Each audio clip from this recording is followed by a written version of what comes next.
Hey everybody, it's Dave Juno. How you all doing? I'm doing pretty good for a Tuesday, long and a busy weekend. But I want to talk about is you know sometimes we got to think outside the box with certain things. And Meniere's is one of those things where we really got to think outside the box. And I'm not talking about doing something that's dangerous.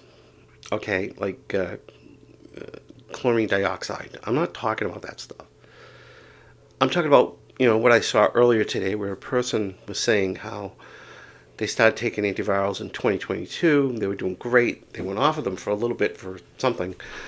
And as soon as they went off of them, the mania started coming back. The remission, they were out of remission. And they started taking them again and came back. Now that's telling me, from what I learned from Dr. Gasick, Richard Gasick, that the antiviral is working. That her Meniere's disease is brought on by a virus, like the herpes virus. Well, somebody commented on that post saying there's no definitive answer on that. There's no, research that says it could be that. Well, sometimes just because the research isn't sufficient doesn't mean it's not going to work. Okay. And Dr. Gasick was one of those people, Richard Gasick, who was a pioneer in antiviral. And when he diagnosed one of his patients with Meniere's disease, he literally would tell them, I'm going to try on antivirals first before we do anything. And the best case scenario was you just have to take this pill once a day. And he had gotten good results from it. And how he figured this out was, if somebody dies and you go in and you take out the cochlea and you cut it open, you look and you can see if there's a virus there under the microscope, which he did on a few patients. So it can be brought on by that, by a virus. And that's the thing with Meniere's. Not everything is the same. It's not a textbook type of thing where it's bum, bum, bum, bum, bum. It's not. But some people don't get it because they don't see it in a research thing or whatever. But if you think about it, it's possible. And I know a lot of people with an antiviral helps them. It didn't work for me, and I tried almost 6 months with antiviral. It didn't work for me. So I went the route of steroid shots, then gentamicin shots, then finally a labyrinthectomy in this year, in 2019. In this year, last year, I had the sac decompression surgery. So it worked for me. That surgeries did work for me. But even the surgeries, they don't work for everybody. Sac decompression surgery, there's people that's got very little relief from it. No, I mean, I had one attack in 11 months. But there are people that, maybe had a week, 2 weeks, 3 weeks, a month, a couple of months, and a vertigo and everything came back. Mine didn't. Thank God. So far. Knock on wood. But, not everything works for everybody. And I'm not saying all Meniere's disease is caused by a virus. Okay, because it's not. We all know this. There's so many of us out there that it's different for everybody. But just because there's no definitive research on it doesn't mean it's not going to work. Unless it's certain things. There's a lot of talk with people. They're literally asking if does a GLP-1 cause side effects of vertigo or can antagonize Meniere's disease, and there's really nothing there for that.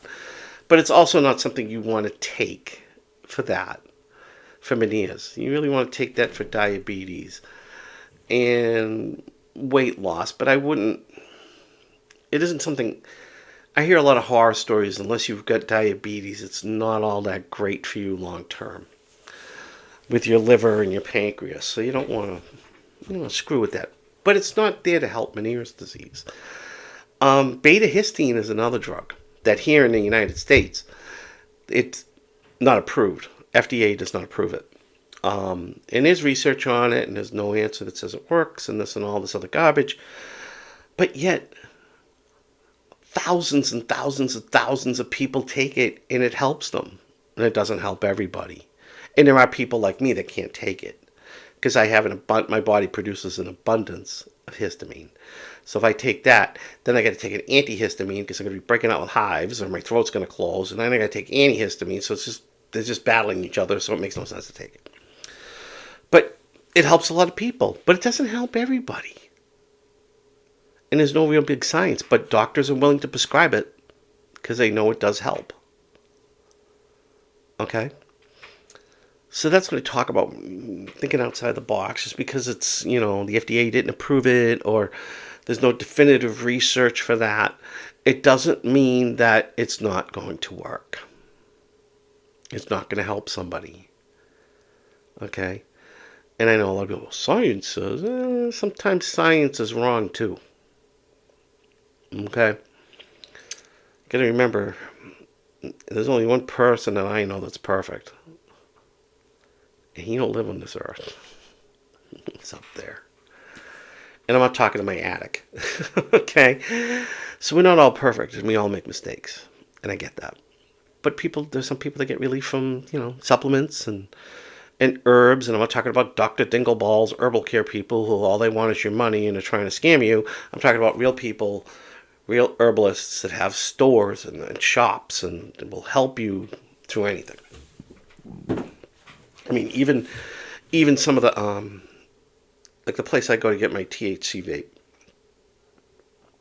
Okay, I tell them I have Meniere's disease, and they start looking it up, and they start crossing and looking, and going, okay, this formula here will help you a little bit with the vertigo, or especially with vomiting, and help you to relax. Oh, okay, try it, and actually it does. But actually now I kind of realize that it helps me fall asleep. So like a half hour before I go to bed every night now, I'm taking a couple of hits and I'm out. I'm out for hours, which is great. And I don't wake up with that hangover. So yeah, I like that. But you ask them. You go into the store. I go in the dispensary, and I say, "Hey, this is what I have. What do you get that can help me?" And then they help you. It's things like that. Now, there's no real definitive thing that says THC or marijuana helps with Meniere's disease, but yet it does. And it does help some people. And it helps with other things. It helps with pain and things like that. So, let's start opening our minds. Because I think that's the thing, is a lot of us are closed-minded. And as we think we see things with blinders on. Like a racehorse, blinders. They can't see either way. They see straight forward. So if we do that, I think we can all get along in harmony. And that's the one thing we all want to do in these groups, is to get along, help each other. Pick each other up when we're feeling bad and cheer people on when they're doing good. Nitpicking about, well, I really don't see this and I really don't see that, but blah, blah, blah, blah. That doesn't help anybody. So, on that note, have a great night, everybody, and remember, we're all different. We're all different. I'll talk to you later. Bye.